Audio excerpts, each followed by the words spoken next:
The Holy Bible, New King James Version, Genesis 50. Then Joseph fell on his father's face and wept over him, and kissed him.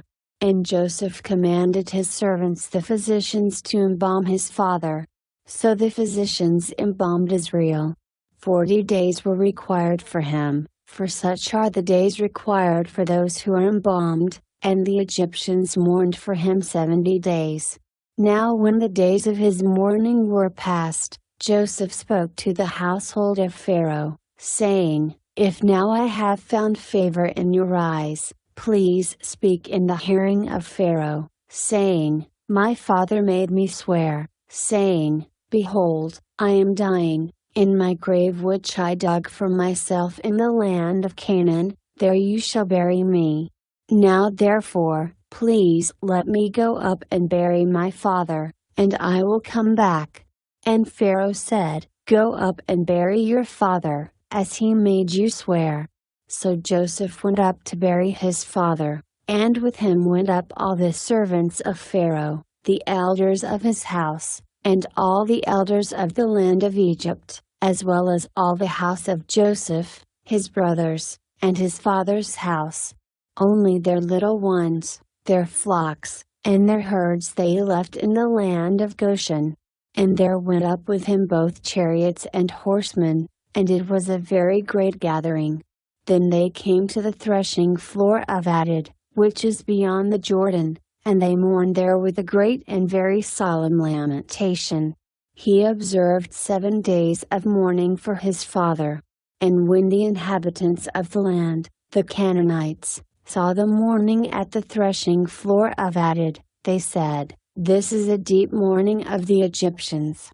Therefore its name was called Abel Mizraim, which is beyond the Jordan.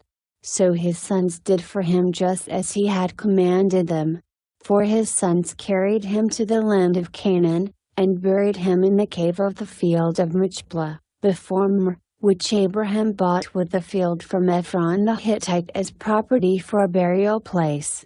And after he had buried his father, Joseph returned to Egypt, he and his brothers and all who went up with him to bury his father. When Joseph's brothers saw that their father was dead, they said, "Perhaps Joseph will hate us, and may actually repay us for all the evil which we did to him." So they sent messengers to Joseph, saying, "Before your father died he commanded, saying, Thus you shall say to Joseph, I beg you, please forgive the trespass of your brothers and their sin, for they did evil to you. Now, please, forgive the trespass of the servants of the God of your father." And Joseph wept when they spoke to him.